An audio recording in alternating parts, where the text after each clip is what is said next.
Hola a todos. Hoy es domingo, 5 de julio de 2026, y nuestro querido amigo, nuestro hermano, Stanislav Krapivnik, está aquí con nosotros. Bienvenido de nuevo, Stanislav. Thank you. My condolences Gracias. on Y mis condolencias por... Bueno, creo que hay una razón por la que eligieron el 4 de julio para comenzar los actos en memoria de Harmony. Sí, así que a todos los iraníes. So, to all the Iranians. Sí, exactamente. Yeah. Sí. Estuve hablando con Said. Decía que esperan a unas 6 millones de personas con 45 grados de calor. Más de 6 millones, de hecho. Yeah. La estimación actual dice que si contamos el viernes, el sábado y el domingo, estamos hablando de algo más de 10 millones de personas. Más de 10 millones. Well, that's a sure sign. Bueno, eso es una señal clara de que era un dictador al que la gente despreciaba y odiaba.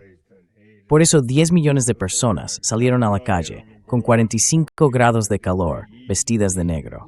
Dressed in black. Todos estaban intimidados. Les obligaron a salir. Oh yeah, there was machine gunners everywhere, and guys Sí, with all- claro, había ametralladores por todas partes, ya sabes, y tipos con fusiles de asalto. Estaban ejecutando gente a derecha e izquierda, lo típico, el rollo occidental de siempre. Es lo mismo, por cierto, lo mismo que decían de la gente que votó en Crimea para volver a unirse a Rusia, que todos estaban, ya sabes, bajo amenaza, que los tenían a punta de pistola. Vale, sí, típico. Y por cierto, con todo eso, cuando enterraron a Stalin, las multitudes también eran enormes, y decían, los obligaron a salir. Bueno, piensa en Khrushchev, que fue quien tomó el poder después, odiaba a Stalin y quería destruir su leyenda. No creo que él estuviera obligando a la gente a salir a la calle. Más bien al contrario, habría dicho, quedaos en casa, que no salga nadie. Y aún así, las multitudes fueron gigantescas. Así que quiero decir, se puede ver lo popular que era un líder por cómo es su entierro y cuánta gente sale a despedirlo. Sí, exactamente. To see him off. Yeah, exactly. Quiero empezar con... I'll Go say ahead. just one thing to add to that. Solo diré una cosa más para añadir a eso. Te lo garantizo. Cuando Trump haga su último viaje, como decimos en ruso, no van a salir 10 millones de personas a despedirlo. Estoy bastante seguro de eso, apostaría por ello. Aunque en Estados Unidos haya 330 millones de personas, y no 94 millones como en Irán, no van a ser 10 millones los que salgan a despedirlo. It's not going to be 10 million people coming to see him off. Today he was comparing Hoy estaba comparando la multitud en Irán con el apoyo que tuvo durante su campaña en las elecciones presidenciales de Estados Unidos. Madre mía, ¿cómo se pueden comparar esas dos cosas? Es increíble. It's unbelievable. Trump's a narcissist. I mean, he is quite literally a pathological. Trump es un narcisista. Everything's about him. Quiero decir, es literalmente un narcisista patológico. Todo gira en torno a él. Absolutamente todo tiene que ver con él. Retorcerá cualquier cosa para que se trate de él, a menos que sea algo malo sobre Obama, porque tiene una especie de fijación con su odio. Creo que en el fondo, Trump adora a Obama. Ya sabes, el contrario del amor no es el odio. El odio es una forma distorsionada del amor. El contrario del amor es la indiferencia. Me da igual si eres rico, si eres pobre, si estás vivo o muerto. Simplemente me da igual. No me importa que existas. Desaparece. Eso es pura indiferencia. El odio es una forma de amor. También es una reacción obsesiva. Así que creo que al final Trump quiere a Obama. Solo que no puede admitirlo. ¿Y si soy el primero en decirlo? What if I'm the first one to come up with that? Yeah. Just imagine. Sí, imagina que intenta conseguir lo que Obama logró durante su mandato con Irán. Entonces ya sabe nuclear, el juez IPOA ya no existe. He's not there anymore. Even the JCPOA was Incluso el acuerdo nuclear, el JCPOA, fue bastante unilateral en contra de Irán, si lo piensas bien. Pero sí creo que lo que le corroe es que Obama recibió el premio de la paz. No es que lo mereciera. Quiero decir, no hizo nada para merecerlo, ni al principio ni después. En aquel momento no había hecho nada. Fue como decirle, toma, te lo damos por adelantado. Sí, creo que Trump está obsesionado con Obama. Tiene que haber ahí algo de amor en el fondo, muy dentro de él. down deep inside. Yeah. Well, yeah, so because Él intenta vencer a esa gente. Intenta, ya sabes, atacar a esa gente. Cree que eso le pone en una mejor posición. Yo no lo veo así. Si destruyes la posición o la imagen de los demás, eso no te va a ayudar, porque la gente va a recordar a Obama por lo que fue en aquellos días. No depende de cómo Donald Trump intente presentarlo. It's not dependent on the way that Donald Trump is trying to picture him. Yeah, yeah. I mean, it's the same thing. Sí, as, quiero decir, es lo mismo que hizo Khrushchev, did ¿sabes? everything to Hizo protect todo lo himself. posible por destruir la leyenda de Stalin porque se sentía inferior. Así que lo intentó con todas sus fuerzas. Pero al final del día, ¿qué queda de la memoria de Khrushchev comparada con la de Stalin? No lo consiguió, por mucho que intentara desestalinizar Rusia o la Unión Soviética. Al final, Khrushchev es una nota al margen, y además, una bastante embarazosa. Exactamente. An embarrassing one at that. Exactly. So, Lo es, sí. yeah. Yeah. Now, again, I'm not saying I don't like Obama either. Obama, they're all. A ver, tampoco estoy diciendo que me guste Obama. Obama, como todos ellos, están controlados. Los últimos, diría yo, más o menos en la medida en que un presidente estadounidense puede ser independiente. Los dos últimos presidentes realmente independientes fueron Reagan y el viejo Bush. Fueron los últimos que se enfrentaron a Israel.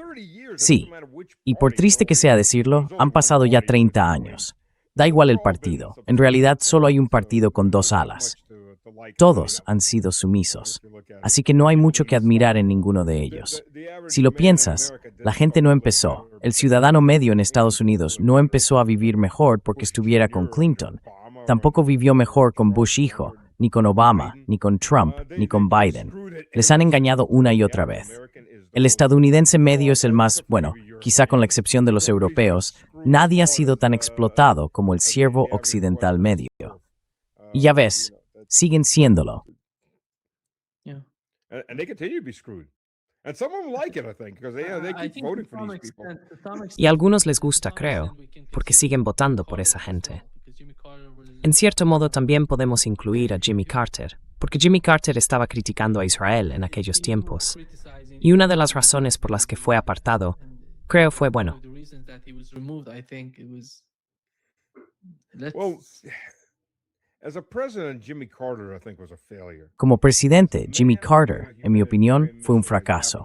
Como persona que hizo una labor humanitaria, como en Habitat for Humanity, creo que fue un éxito. Así que fue un éxito como expresidente, pero como presidente fue un gran fracaso. Pero hizo lo correcto. No sé si en Brasil tienen Habitat for Humanity.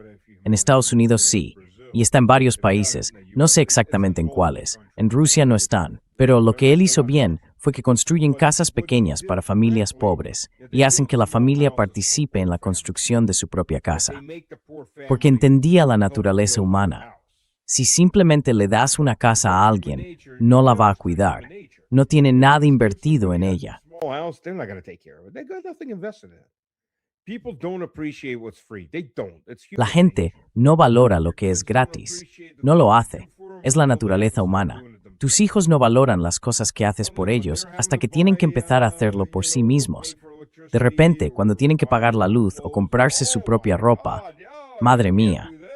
Entonces ya no pueden hacer esto o apagan todo, porque ahora es su dinero. Lo sienten de verdad. Cuando es el dinero de papá, bueno, vale, no es lo mismo. Y pasa igual con las casas y los hogares. Cuando tienen que sudar y esforzarse por esa casa, igual que la gente que se ofrece como voluntaria y les ayuda, eso es un concepto completamente distinto para una persona normal. That's a whole different concept for the average human being. Oh, now it's mine. I've earned this. Ah, ahora es mío, me lo he ganado, he trabajado por esto. Y la gente lo trata de una forma totalmente distinta. Es simplemente la naturaleza humana. Por eso, el comunismo no funciona a largo plazo. La gente no valora lo que recibe, porque no se lo ha ganado. Bueno, quizá la sociedad lo haya ganado, pero ellos personalmente no. No sienten que sea suyo. Y si no sientes que algo es tuyo, no lo cuidas. Es pura naturaleza humana. Te guste o no, así es como estamos hechos. Cuando la gente tiene que trabajar para ganarse la vida, lo valora muchísimo más. They appreciate it a hell of a lot more.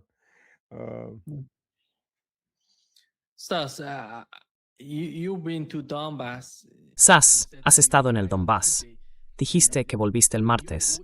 Ayer supimos que Rusia está utilizando, bueno, lo confirmó el propio Ministerio de Defensa ruso, que usaron un dron Joran 4 para atacar un depósito de combustible y lubricantes en la región de Kharkov. Esta es la guerra que está ocurriendo. Y tú has estado en el Donbass, has visto lo que pasa allí. Dijiste que era complicado. ¿En qué sentido era complicado?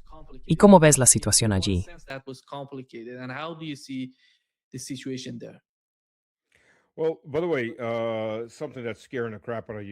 Bueno, por cierto, hay algo que está asustando muchísimo a los ucranianos. Rusia está usando ahora drones de tipo dispara y olvida. Esos drones no se guían por radio, no necesitan conexión por satélite, ni siquiera tienen antenas. Se les programa con los objetivos y con el terreno, y el sistema de inteligencia artificial que llevan a bordo se orienta con el terreno y selecciona los objetivos por sí mismo a partir de la lista. Eso está aterrando a los ucranianos porque no se pueden bloquear.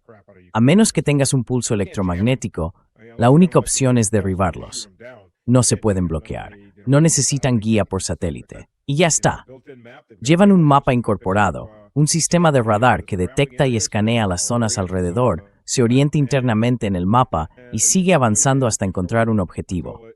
Ucrania, por su parte, está usando sobre todo los drones Palantir. Esos drones también son controlados de distancia.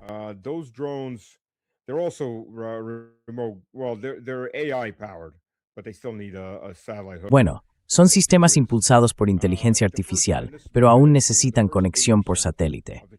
Lo que hacen, y esto se ha reconocido, es que durante el primer 80% de la carga buscan algo que parezca un objetivo militar. En el 20% restante buscan cualquier cosa que se mueva. Así que sí, eso significa que la mayoría de las veces son civiles. ¿Qué más significa eso? Que son civiles, así que atacan a civiles. En fin, bajamos. Bueno, hablaré de la situación sobre el terreno, y luego si quieres podemos hablar también del tema del combustible. Bajamos hasta Voronezh, y desde Voronezh seguimos por carreteras secundarias. Entramos en la región de Lugansk. Vi a mi amigo Aiden Minis y algunos otros compañeros, paramos cerca de una de sus bases, les llevamos unos regalos y luego seguimos hasta Starobilsk. Y conducimos de noche, que ahora mismo es el peor momento para estar en la carretera en cuanto a seguridad.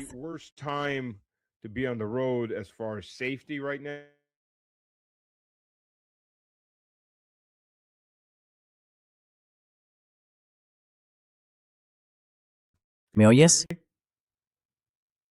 ¿Has vuelto? ¿Has vuelto ahora mismo? Sí, y tú también has vuelto. ¿Me oyes? Sí te oigo. Vale, sí, el momento más peligroso es entre las 4 y las 9 de la mañana. Y dentro de Lugansk y Donetsk, el ejército se ha adaptado. Han creado muchos más vehículos tipo Mad Max. Básicamente, han cogido esas viejas furgonetas Bujanka que usan en el campo, las más pequeñas, y les han cortado la parte trasera. O han tomado coches con portón trasero, lo han quitado y han montado una ametralladora de 7.62 o de 12,7 milímetros, ya sea ligera o media. Y esos vehículos escoltan a los camiones. Así que tienes uno, quizá dos camiones, y al menos una escolta con ametralladora. Y luego, en distintas zonas, hay más camiones o coches con ametralladoras. De hecho, la mayoría de las veces son coches.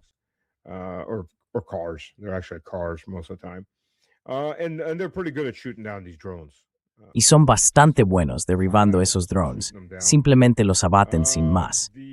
Lo más importante también de estos drones de Palantir es que son mucho más silenciosos que la mayoría de los drones que están produciendo los europeos y entregando a los ucranianos. Tienen un motor de 2 cilindros y hacen mucho ruido. Quiero decir, a mí me derribaron uno de esos drones a 500 metros y yo miraba a mi alrededor pensando, ¿dónde demonios está ese dron? Sonaba como si estuviera justo encima de mí, de lo fuerte que era el ruido.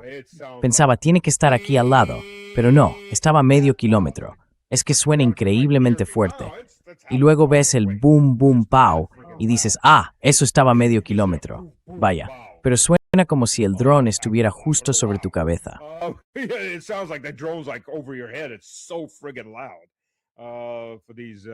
Es increíble lo fuerte que suenan esos pequeños motores de 2 cilindros. De verdad, hacen un ruido impresionante. Si no lo había dicho ya, son ruidosos. Así está la cosa. Verás, hace como 2 años que no conduzco hasta la línea del frente. Ya no se puede hacer eso.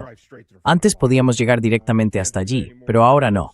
Lo más cerca que puedes acercarte es a unos 10-15 kilómetros. Dejas el vehículo y haces el resto del camino a pie. Es bastante exacto, y ahora es relativamente difícil hacerlo como civil. Vale, yo soy exmilitar, pero para el ejército sigo siendo un civil.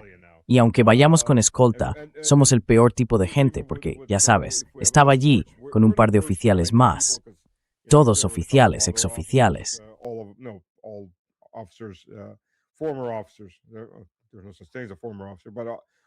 Hay algunas cosas antiguos oficiales, pero ya no en servicio activo. Somos sus peores quebraderos de cabeza. Porque si van con civiles y empiezan a caer los primeros proyectiles de artillería, los civiles se asustan. Nosotros somos del tipo de gente que dice, vale, es artillería, da igual, seguimos. Tenemos una mentalidad un poco deformada. El factor miedo no nos afecta tanto. No funciona demasiado bien, porque todos venimos del ejército, así que somos más un incordio, porque no nos echamos atrás. Sí, seguimos adelante, pero esta vez se suponía que teníamos que avanzar más hacia las líneas del frente, hacia Krasnoye Liman, no hasta la ciudad en sí, sino más o menos a mitad de camino. Ahora mismo, sin movimiento.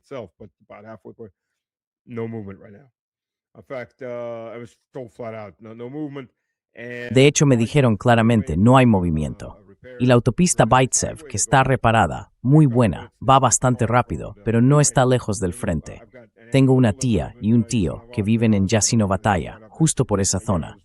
Los visité el pasado diciembre. Ahora ya no se puede ir allí. Esos drones entre Gorlovka y Yasinovataya. He recorrido esa carretera muchas veces, incluso cuando había drones y artillería cayendo. Vas a 140 por esa carretera, 140 kilómetros por hora o millas, y hay cráteres de proyectiles intentando no reventar una rueda.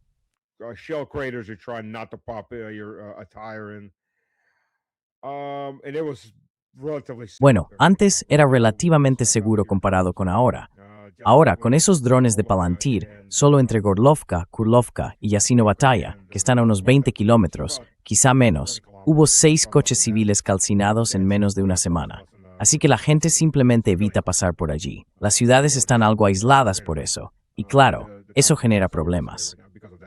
En cuanto al combustible, en las ciudades, y no hablo de Moscú, hablo de Voronezh, allí no había problemas para repostar. Los precios han subido, y en algunos sitios están abusando con los precios, o al menos eso parece. No estoy seguro, pero el gobierno debería hacer algo al respecto.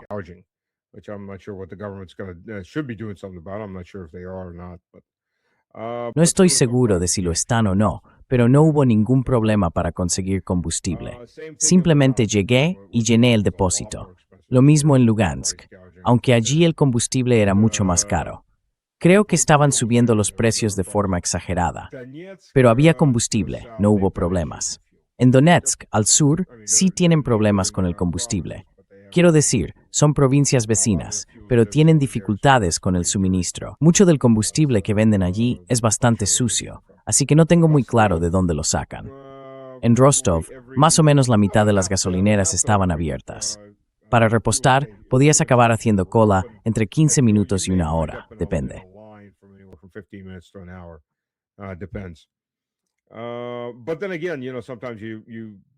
Pero claro, a veces vas conduciendo y pasa que, bueno, creo que esto fue en la autopista principal, de vuelta hacia el norte, la M4, y ves una gasolinera con una cola de casi una hora. Yo tenía como un cuarto de depósito y solo quería llenarlo, así que pensé, vale, paso, no voy a esperar tanto. Conduzco un par de kilómetros más y hay otra gasolinera, completamente vacía. Solo había un coche repostando, y pensé, perfecto, entro y lleno el depósito. Pero diría que al menos 2/3 de las gasolineras estaban cerradas, en su mayoría porque llevar combustible hasta una estación pequeña, en mitad de la nada, es mucho más complicado logísticamente, y además hay una gran demanda en la ciudad.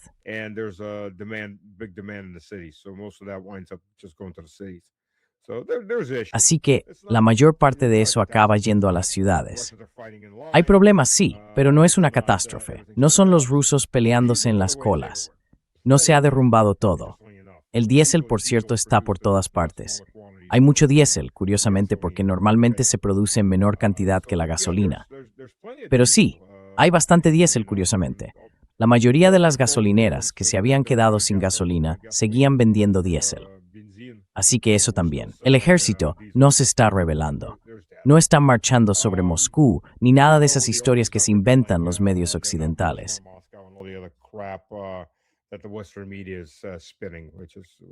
Benzene, you mean? ¿Benceno? ¿Te refieres a la gasolina, no? Sí, sí, gasolina, ¿no? Benceno. Benzene.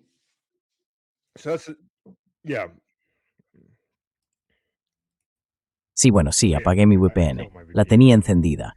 Así que esa es la situación. Y curiosamente, mientras se hacen las reparaciones, ha salido que Rusia está comprando 400.000 toneladas de combustible a la India. Combustible que se produce con petróleo ruso.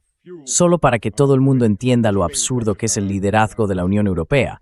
Se ríen diciendo, ahora Rusia tiene que comprar combustible a la India. Ya bueno, son 400.000 toneladas que iban a ir a la Unión Europea. Ups, quiero decir, la India no tiene elección. Si no le vende a Rusia, no recibe petróleo ruso. Así que bueno, eso es lo que hay. Pero los europeos se ríen de su propia ruina, demasiado ciegos para darse cuenta, hasta que sea demasiado tarde, de que esas 400.000 toneladas ya no las van a recibir. Ups. Así que cuidado con lo que deseas. Whoops. So be careful what you wish for. Yeah. Let me bring up the map Déjame mostrar el mapa de la región. here. Creo que es importante que lo I veamos. think it's important to look here.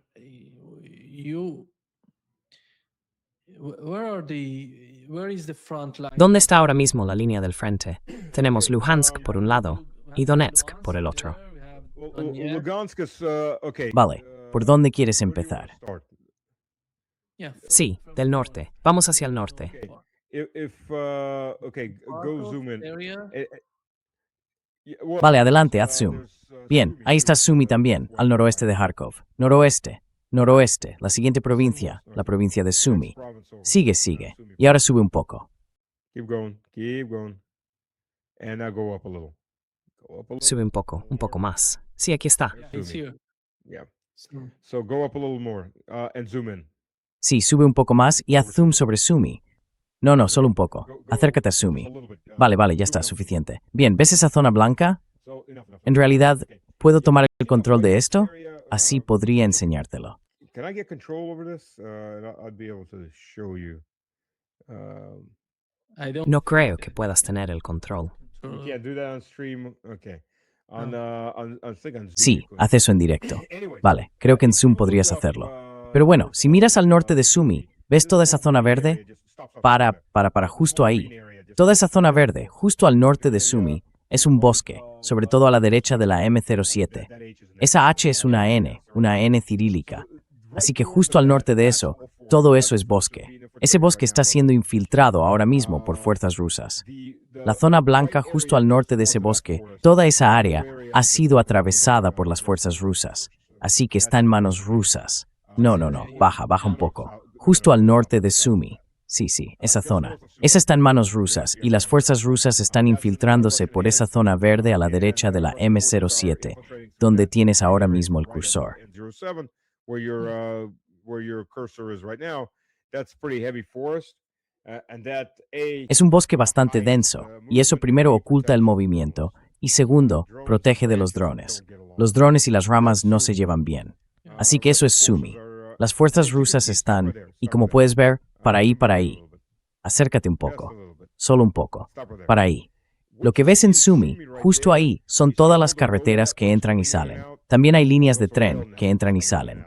Sumy, aunque no sea la ciudad más importante de la zona, es la capital de la provincia de Sumy. Es un punto logístico clave. Esas carreteras van hacia el oeste por Chernihiv, que es la siguiente provincia, y luego hacia Kiev. Y van hacia el sureste, hasta Kharkiv. Así que, si tomas Sumy, cortas muchas de las líneas de suministro hacia Kharkiv. You cut off a lot of the supply lines to Kharkov. Sí, By the way, I'm gonna send you on Telegram if you want to. Por cierto, te voy a enviar por Telegram, si quieres añadirlo mientras estamos aquí, 3 fotos que saqué de un vídeo, 3 fotogramas de un vídeo. Es solo un cementerio militar en Kharkov, para hacerse una idea de las pérdidas que han sufrido los ucranianos. Es un solo cementerio en Kharkov. Hay varios, y eso solo en Kharkov. Así que bajemos hasta Kharkov. Podemos hablar de Kharkov. No es algo tan dramático. Sí, eso de ahí es Kharkov. Vamos un poco más al norte. ¿Ves el embalse a la derecha de Kharkov? To go a little bit north. You see the water reserve to the right of Kharkov? sí, aquí Belgorod. No, that's Belgorod. No, eso es Belgorod, ¿verdad? Y el río Siversky Donets baja, y hay un gran embalse a la derecha de Kharkiv. Right of Kharkov. Sí, aquí. Yeah, and just to the north of the water reserves is. Sí, y justo al norte de la reserva de agua está Vovchansk. Esa zona, esa ciudad, está tomada por Rusia. Sí, las fuerzas rusas han cruzado al otro lado. Hay un río que pasa por el sur de Vovchansk, o incluso por dentro de la ciudad. Toda esa franja a lo largo de la frontera está bajo control ruso, y las tropas rusas han penetrado bastante y avanzan hacia Bilo-Kurakine.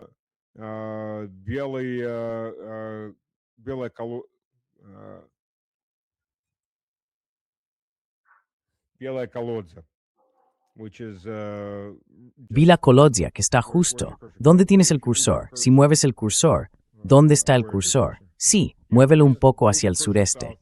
Solo el cursor en sí. No el mapa. Ahí, justo ahí. Las fuerzas rusas están empezando a rodear esa zona para tomar esa gran localidad. Y eso va a cortar la logística de toda la parte noreste del Oblast de Kharkiv. Están avanzando poco a poco hacia la propia Kharkiv, pero no es un movimiento rápido, y todavía están relativamente lejos. Luego está Kupiansk, que está completamente bajo control ruso. Baja un poco hacia el sur y el este. Déjame buscar Kupiansk aquí para comprobarlo. Let me find Kupiansk here. Sigue adelante. Vale, ahora ve hacia el este. East. Yohas Ealing.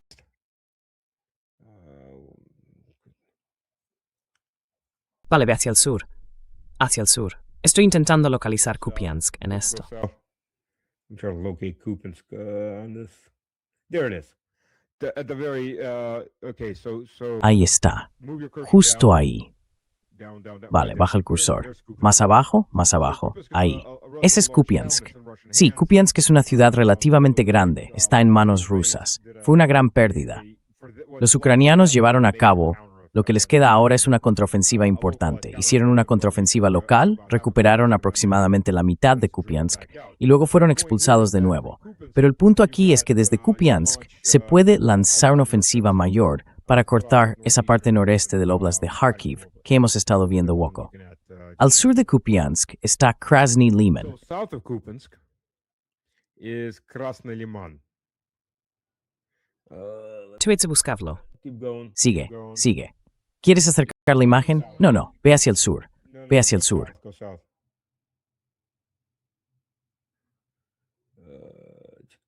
Keep going. Sigue. Vale, ¿dónde está Krasny Liman? Okay, we're in the, where's Krasny Liman?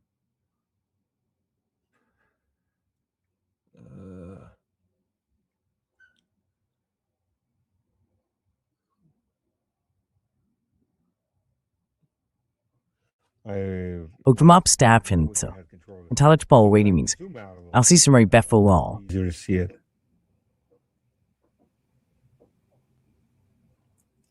Okay, so Vale, volvamos a Konyu. zoom back out. That's Ese es el río Oskil. Keep going down a little further south. Sigue un poco más hacia el sur. Sur. Vale, Sloviansk, ahí está Sloviansk. Y si vas, mira, en negro, ahí está Sloviansk. Y si te mueves al noreste de Sloviansk, verás Lyman. Noreste. No, estás yendo al noroeste. Sube un poco más. Ahí, justo ahí. Ah, lo has pasado. Lyman. Right there. Oh, you've passed it. Liman. right there. That city is basically that city is Justo already ahí. taken. Esa ciudad está básicamente, esa ciudad ya está tomada. Hay operaciones de limpieza en marcha. El ejército ruso nunca declara que ha tomado una ciudad hasta que termina de limpiarla. ¿Por qué es importante eso? Porque la distancia entre Krasny Liman y Sloviansk es de menos de 20 kilómetros. Y Sloviansk está en terreno bajo respecto a Krasny Liman. Se puede ver desde allí, así que la tienen bajo control de artillería. Ni siquiera son 20, son como 15 kilómetros. Puedes ponerla bajo control de artillería, bajo control de drones, así que mantener Sloviansk se vuelve muy difícil. Sloviansk, Kramatorsk y Drushkivka son tus 3 últimas ciudades fortificadas, así que ve hacia el sur. Ve hacia el sur. Ahí está Sloviansk, ahí está Kramatorsk, y un poco más al sur. There's Slaviansk, there's Kramatorsk, and go just a little more south.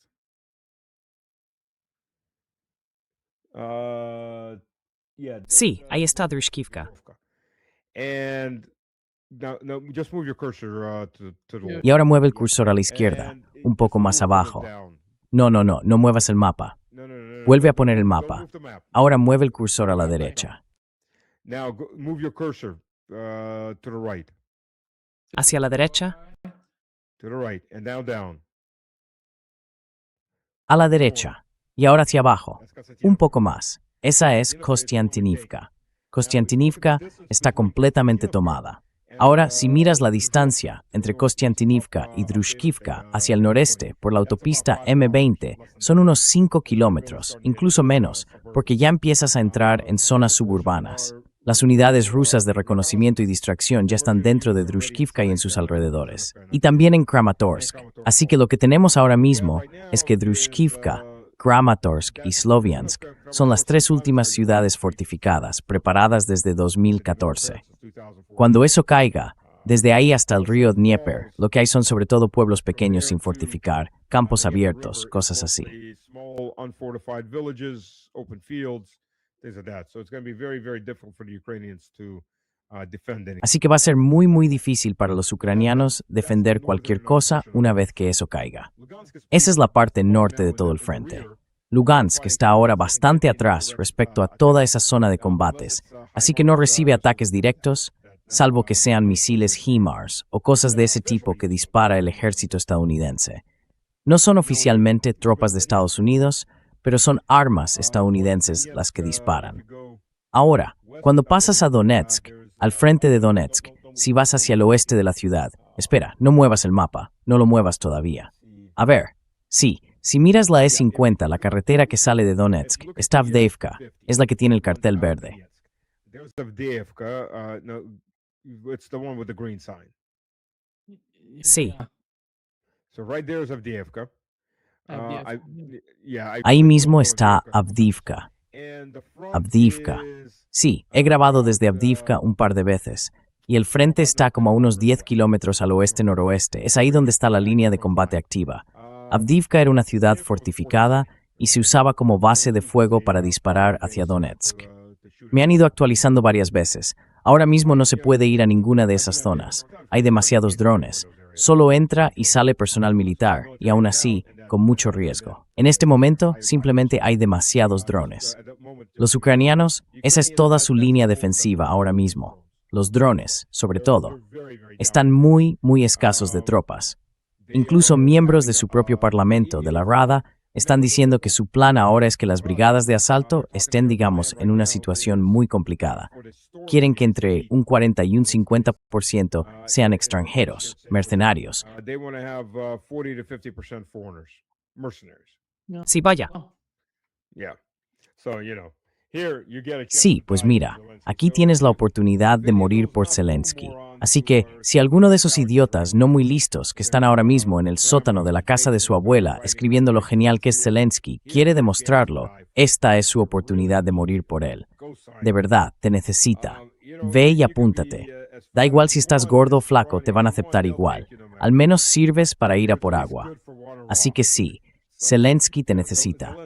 Esa es la situación. El problema son los drones, pero también la falta de personal. Los ucranianos están en una situación muy mala. En Donetsk, cuando llegas y conduces por allí, sigues dentro del alcance de muchos drones. Lugansk está lo bastante lejos como para que no sea así. Esa es la realidad. He estado en Donetsk cuando los drones grandes sobrevuelan la zona y se oye cómo empiezan a disparar las defensas antiaéreas. He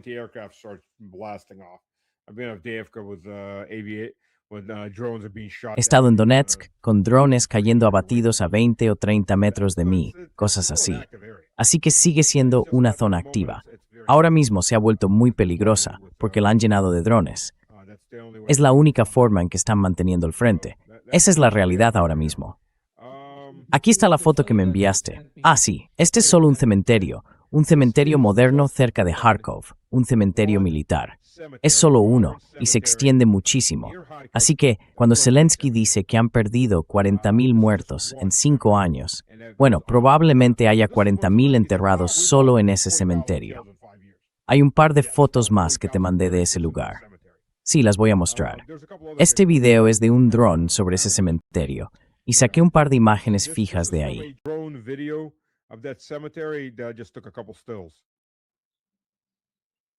Sí, eso es. Just bring the next one. Trae el siguiente. Sí, eso es. Sí, ese es solo un cementerio, solo en Kharkov. Y hay un montón. No estoy del todo seguro de cuántos, pero he oído que podrían ser hasta 17. Me cuesta creerlo, pero preocupa el tamaño que tienen.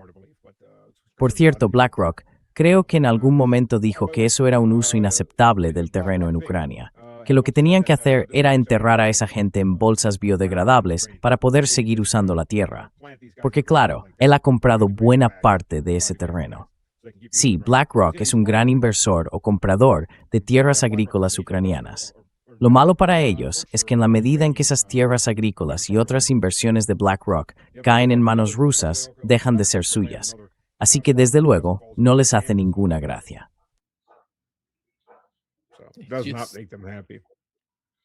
Yeah, it's just unbelievable what's. Es increíble lo que está pasando aquí. Hemos tenido un nuevo informe y no sé cómo ves tú cualquier tipo de confrontación entre Rusia y Europa. Yo, con la situación actual de la guerra, no lo veo posible. Pero tú estás allí. Sabes cuál es el ambiente, cuál es la percepción. Aquí, el Telegraph informa que Rusia está planeando un ataque contra Polonia para poner a prueba a la OTAN. ¿Tú crees que? No sé, a mí me parece que eso son mentiras. No entiendo cuál es el motivo real de este tipo de falsedades. Eso de que Rusia atacaría a Polonia solo para ver cómo reacciona la OTAN. ¿Qué es eso? ¿Cómo ves tú la situación entre Rusia y los europeos?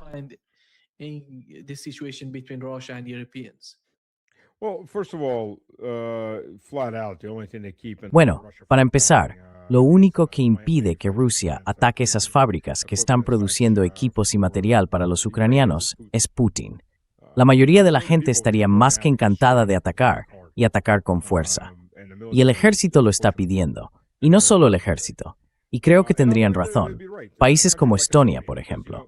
Porque ya sabes, tenemos a estos dos, que los llaman bromistas, pero en realidad son buenos espías, Alexis y Bobo. Llaman a distintos líderes mundiales haciéndose pasar por Poroshenko u otras personas, y esos líderes sueltan toda la información.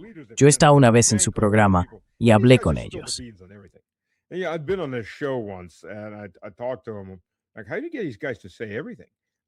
¿Cómo consigues que estos tipos lo cuenten todo? Es que no tenemos que hacer nada. Ellos mismos quieren contárselo a todo el mundo. Son como los villanos de las películas de James Bond, cuando empiezan con su monólogo y se tiran 20 minutos explicando lo geniales que son y cuál es su plan maestro. Y dicen cosas como, no pulses este botón, James Bond, porque apaga el láser y te va a cortar las pelotas. Ese tipo de cosas. Y sí, se ponen a hablar de verdad, pues llamaron al ministro de Defensa de Estonia y directamente dijeron que eran de Ucrania, que eran miembros del Parlamento o algo así. Sí, es increíble.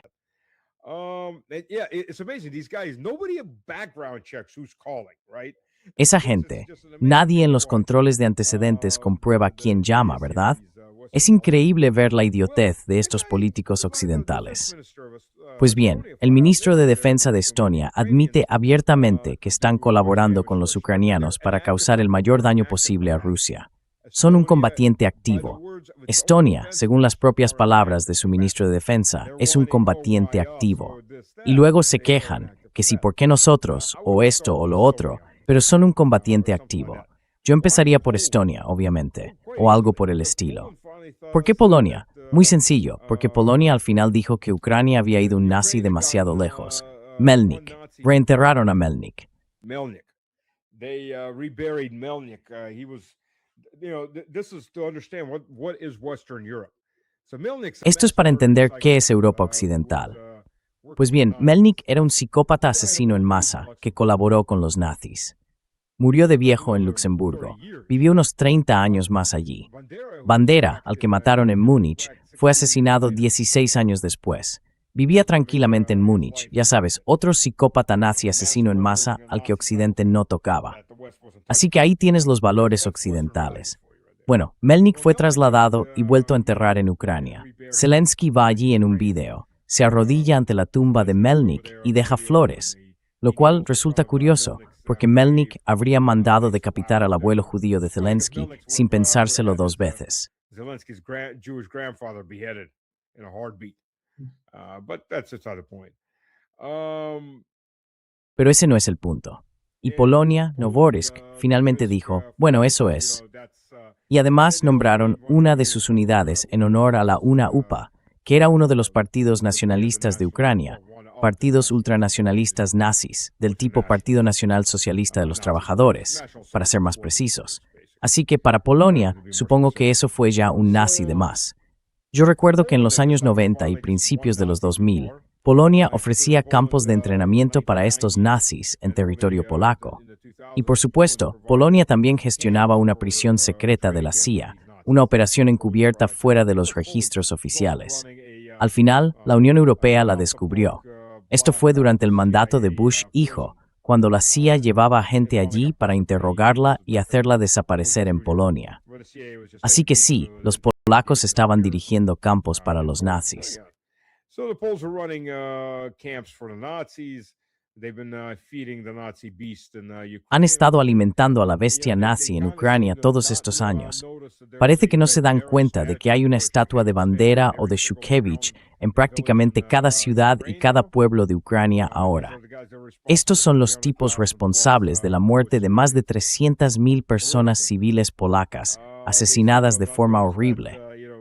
Y parece que tampoco se han dado cuenta de que, bueno, el nuevo himno de Ucrania, que Bandera es, y que Zelensky firmó documentos declarando que Bandera es el padre del país.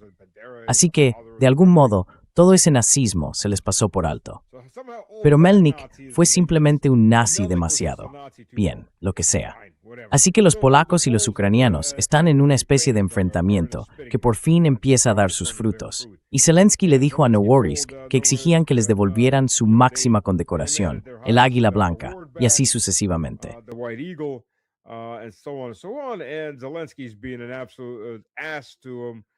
Y Zelensky se portó como un auténtico imbécil con él, y al final le dijo algo así como, mira, no es asunto tuyo a quién convertimos en héroes. Bueno, sí, no es asunto suyo, salvo que esos héroes hayan masacrado a los abuelos y abuelas de esa gente.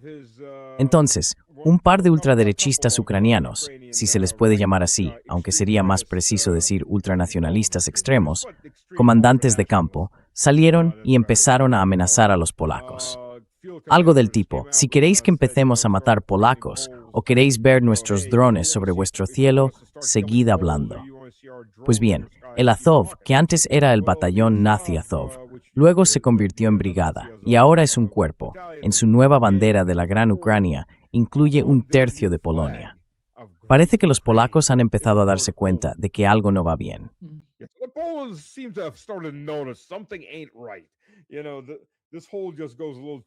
Sabes, este agujero va un poco demasiado profundo, hasta la casa del sombrerero loco.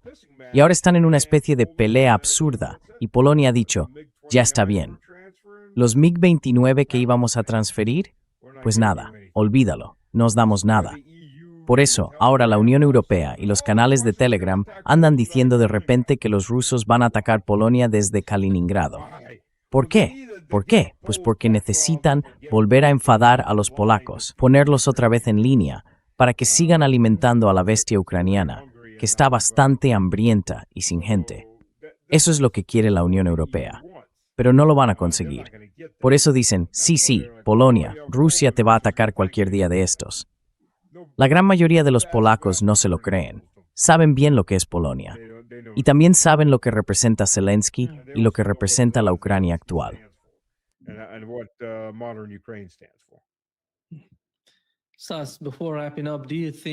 Antes de terminar, ¿cree que da la impresión de que la administración Trump está comunicándose de alguna manera? Hubo una llamada telefónica entre Donald Trump y Vladimir Putin que fue iniciada desde Washington. Se mencionó públicamente. ¿Cree que van a retomar las negociaciones o no?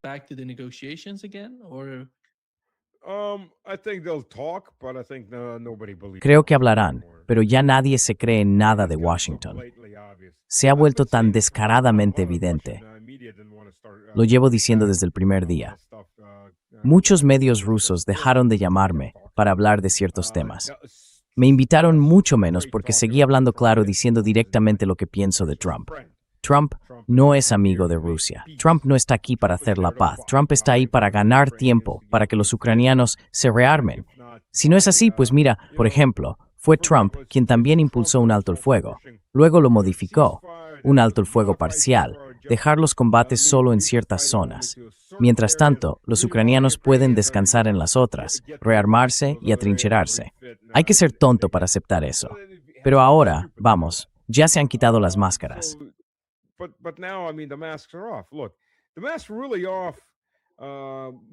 Mira, las máscaras realmente cayeron el 25 de mayo del año pasado. Bueno, no el mayo pasado, sino el de hace un año, cuando Trump le dijo a Zelensky, o más bien lo animó a atacar Moscú. Quiero decir, eso ya te muestra con qué estás tratando, si prestas atención. Y desde entonces, todo ha ido a peor. Así que no creo que de ahí pueda salir nada.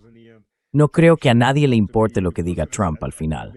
Trump ha demostrado ser, como mínimo, un hombre doble, engañoso hasta un punto criminal. Estados Unidos ha demostrado no tener ni idea de lo que es una ley justa, ni del honor, por las cosas que Trump ha hecho en nombre del país. Atacar a las partes que negocian es una de ellas. Así que no creo que nadie vaya a escucharlos. Les darán una buena cena, ellos y Dmitry hablarán en algún sitio, y la guerra seguirá.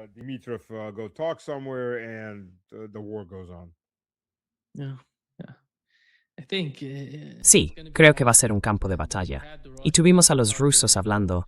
De hecho, tuvimos un informe que decía que Rusia siente que tiene que poner fin a la guerra por la vía militar. No hay, creo que es así. Veremos qué pasa. Gracias. Gracias, Islas, por estar con nosotros hoy. Siempre es un placer. Thank you, Stas, for being with us today. Yep, Great always a pleasure, pleasure. as always.